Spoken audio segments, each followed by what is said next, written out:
Okay, real talk. You ever notice how the person who actually texts back on time, remembers your birthday, and communicates like a normal human being somehow feels boring?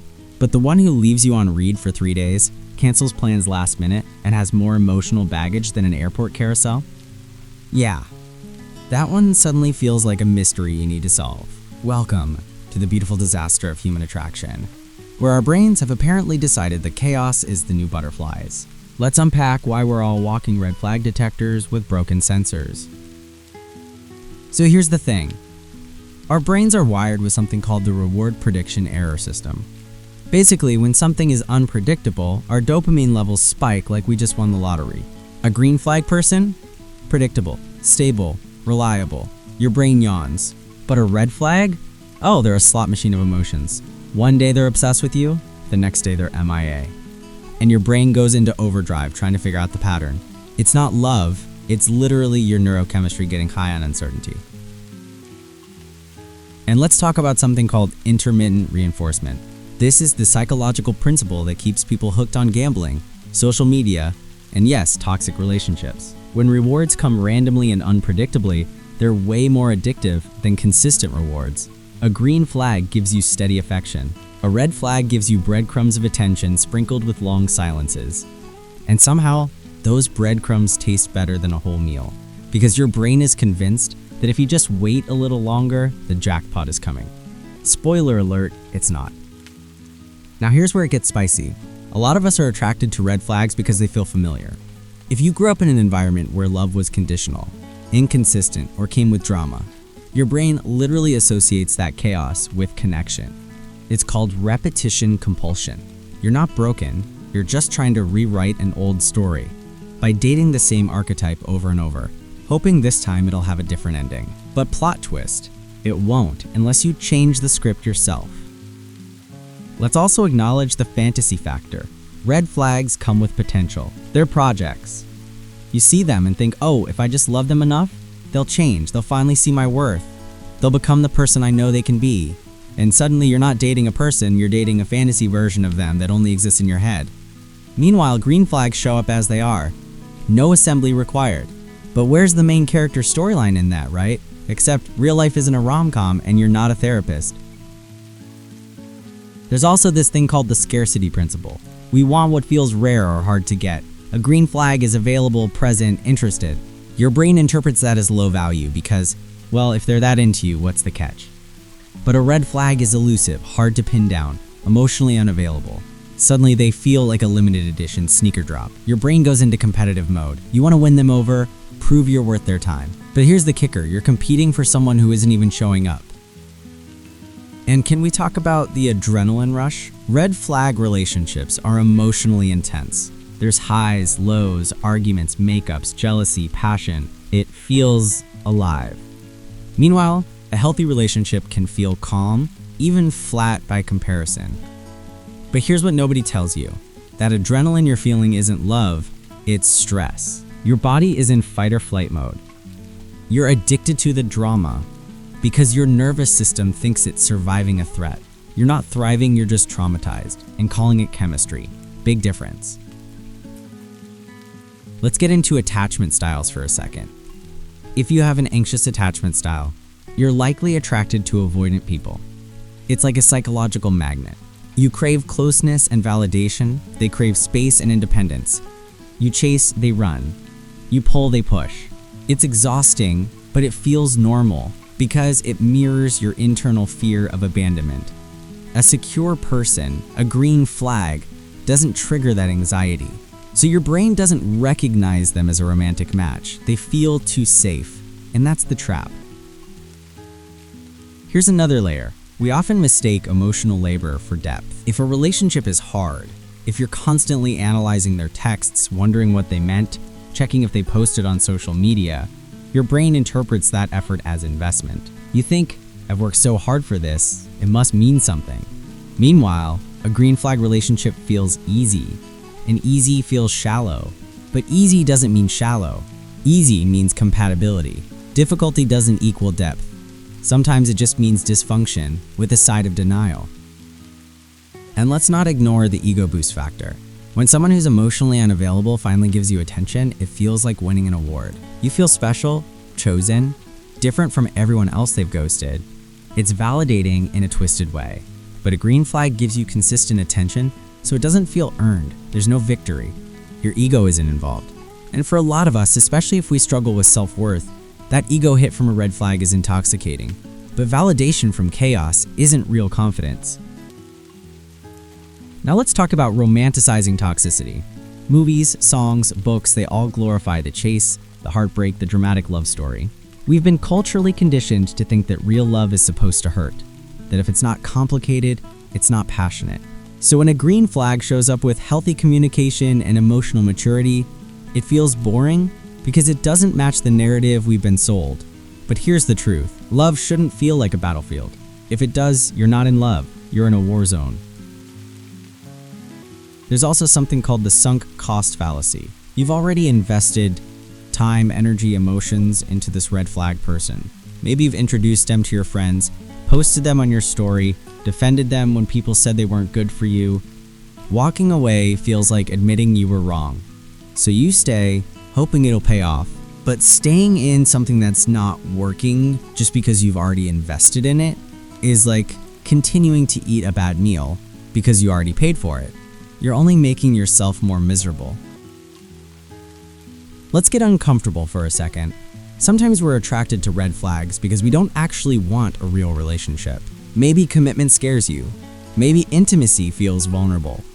A red flag keeps you at a safe distance. You can be emotionally involved without ever having to be fully seen. It's intimacy without accountability. Meanwhile, a green flag asks you to show up, be honest, be present. And if you're not ready for that, your subconscious will sabotage it by convincing you they're not exciting enough. Classic self-protection disguised as preference. Here's a fun one. We're also biologically wired to be drawn to novelty. New experiences release dopamine. A red flag constantly keeps you guessing. Every interaction is unpredictable. Will they text back? Will they show up? Will they be sweet or cold today?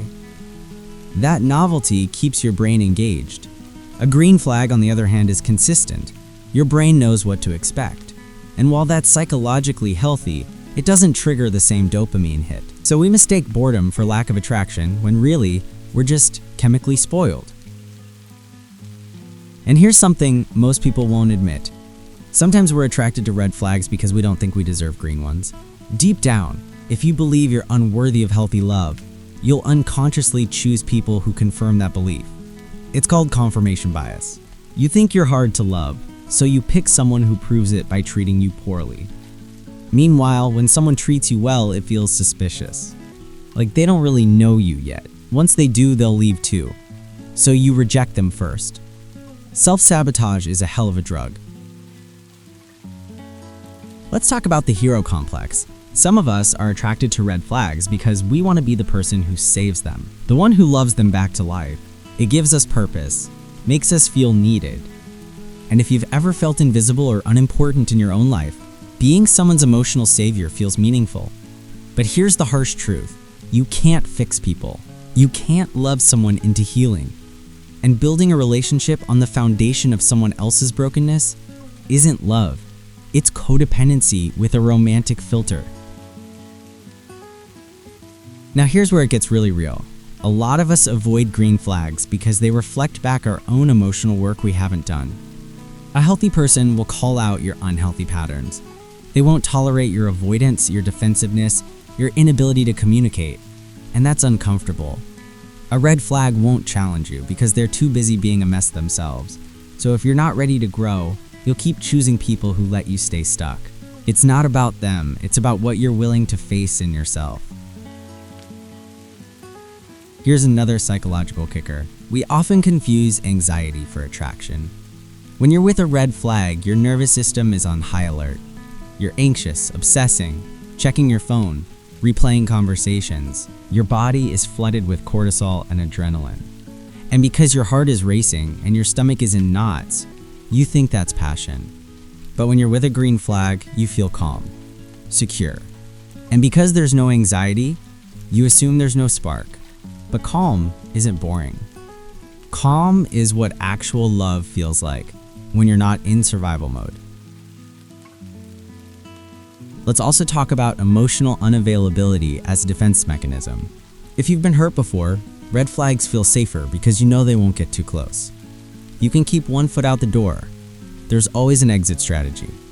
A green flag, though? They want real intimacy. They want to know you, see you, stay. And that's terrifying if you've been abandoned or betrayed. So you unconsciously choose people who can't hurt you deeply because they were never really there to begin with. It's protection disguised as a type. Now let's address the comparison trap. A lot of us are drawn to red flags because they're exciting in ways that make good stories. You can vent to your friends, get advice, post cryptic quotes, feel like the main character in a drama. A green flag relationship? There's no plot, no conflict, nothing to analyze or gossip about. And in a world obsessed with content and chaos, peace feels like you're missing out. But you're not missing out. You're just finally experiencing what a relationship is supposed to feel like. And that's not boring, that's growth. Here's the thing about patterns. Your brain loves them. It craves what's familiar, even if what's familiar is painful. Breaking out of the red flag cycle requires you to sit with discomfort. To date someone who feels different, even wrong at first, because your nervous system hasn't been trained to recognize safety as attraction, it's like learning a new language.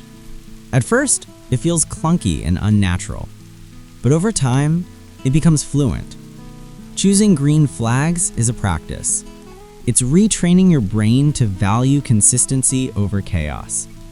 And that takes real courage. Let's get practical for a second. If you keep choosing red flags, ask yourself, what am I avoiding? What does this chaos distract me from? Often, toxic relationships are a way to avoid dealing with our own issues. If you're busy fixing someone else, you don't have to fix yourself. If you're constantly in drama, you don't have time to face your own pain. It's easier to focus outward than inward. But healing starts when you stop running. When you realize the person you've been waiting to save you is you, and that's the hardest plot twist of all. So what does a green flag actually look like? It's someone who's consistent, who shows up, who communicates openly and doesn't make you guess how they feel, who respects your boundaries and has their own, who doesn't need to be fixed or chased, who makes you feel safe, not anxious. And I know that sounds boring compared to the emotional roller coaster you're used to. But boring is underrated. Boring is where real intimacy lives. Boring is where you actually get to be yourself without performing or proving your worth. And that's not settling, that's leveling up. Here's the uncomfortable truth. You'll keep attracting red flags until you become a green flag yourself. If you're emotionally unavailable, you'll attract the same. If you're anxious and codependent, you'll attract avoidant people. If you don't have boundaries, you'll attract people who cross them. The work isn't just about choosing better. It's about becoming better. Healing your attachment wounds, building your self-worth, learning to sit with your own emotions without needing someone else to regulate them. When you do that work, red flags stop looking attractive. They just look exhausting. And that's when everything shifts. So here's your homework. Next time you feel that pull towards someone chaotic, pause. Ask yourself, am I attracted to them or to the familiarity of the pain? Am I chasing love or chasing validation?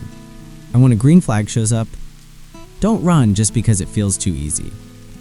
Sit with that discomfort. Let yourself be loved in a way that doesn't hurt. Because you deserve more than breadcrumbs and mixed signals. You deserve someone who's sure about you. And more importantly, you deserve to be sure about yourself. Choose peace. Choose growth. Choose green.